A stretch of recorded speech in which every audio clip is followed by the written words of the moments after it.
नमस्कार दोस्तों, UGC net first paper की श्रृंखला की कड़ी के रूप में आज कुछ बात करते हैं आपका यूनिट 10 से संबंधित जो कुछ चीज़ें निकल के आ रही हैं। यूनिट 10 से आपकी इकाई से संबंधित हैं।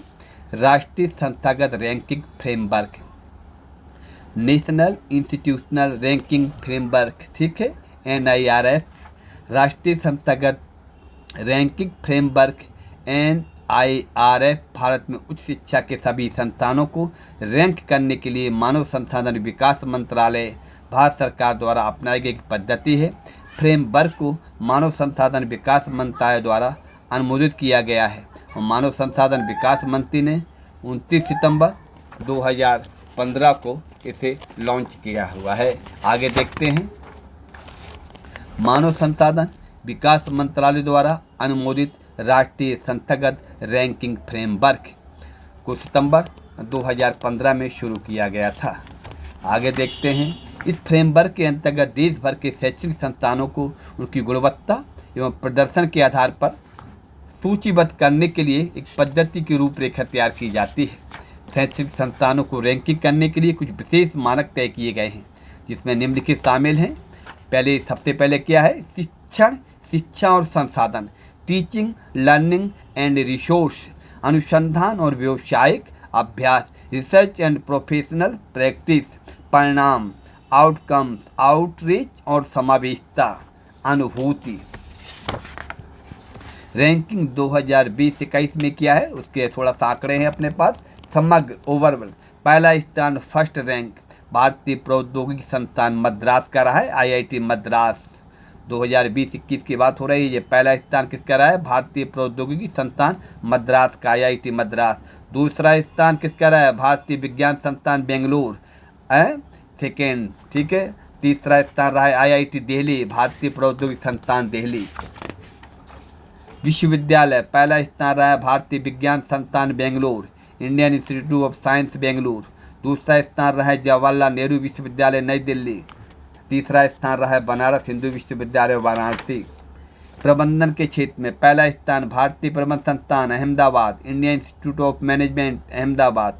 दूसरा स्थान रहा है भारतीय प्रबंधन संस्थान बेंगलोर। तीसरा स्थान रहा है भारतीय प्रबंधन संस्थान कलकत्ता। इंजीनियरिंग के क्षेत्र में पहला स्थान भारतीय प्रौद्योगिकी संस्थान मद्रास, दूसरा स्थान भारतीय प्रौद्योगिकी संस्थान दिल्ली और तीसरा भारतीय प्रौद्योगिकी संस्थान बॉम्बे।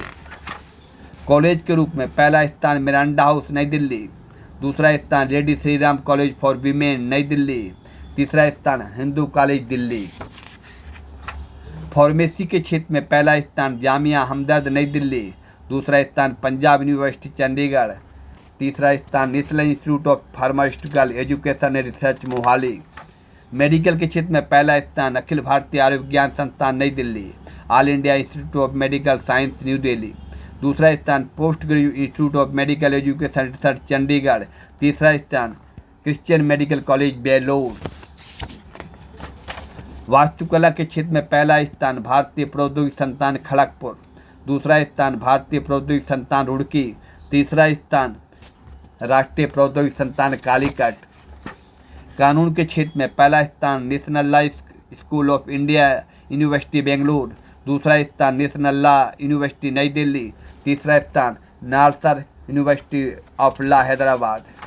डेंटल के क्षेत्र में पहला स्थान मौलाना आज़ाद इंस्टीट्यूट ऑफ डेंटल साइंसेज नई दिल्ली, दूसरा स्थान Manipal college of dental sciences Udupi, तीसरा स्थान डॉक्टर DY पाटिल विद्यापीठ पुणे। रैंकिंग का महत्व। इस प्रकार की रैंकिंग से छात्रों को कुछ मापदंडों के आधार पर विश्वविद्यालयों का चयन करने में सहायता मिलती है। इस रैंकिंग के माध्यम से विश्वविद्यालयों को विभिन्न रैंकिंग मापदंडों पर अपने प्रदर्शन को बेहतर बनाने, अनुसंधान तथा सुधार के क्षेत्र में खामियों की पहचान करने में मदद मिलती है। राष्ट्रीय स्तर पर संस्थानों की रैंकिंग संस्थानों के बीच बेहतर प्रदर्शन करने और अंतर्राष्ट्रीय रैंकिंग में उच्च रैंकिंग सुनिश्चित करने के लिए प्रतिस्पर्धात्मक भावना पैदा करती है।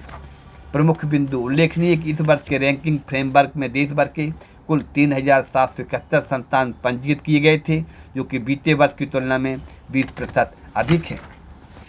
यह भारत में उच्च शैक्षणिक संस्थानों की रैंकिंग का लगातार 5वां संस्करण है। वर्ष में पहले की 9 रैंकिंग के अलावा डेंटल श्रेणी की पहली बार शामिल किया गया है, जिससे इस वर्ष कुल श्रेणियों की संख्या 10 हो गई है। धन्यवाद दोस्तों।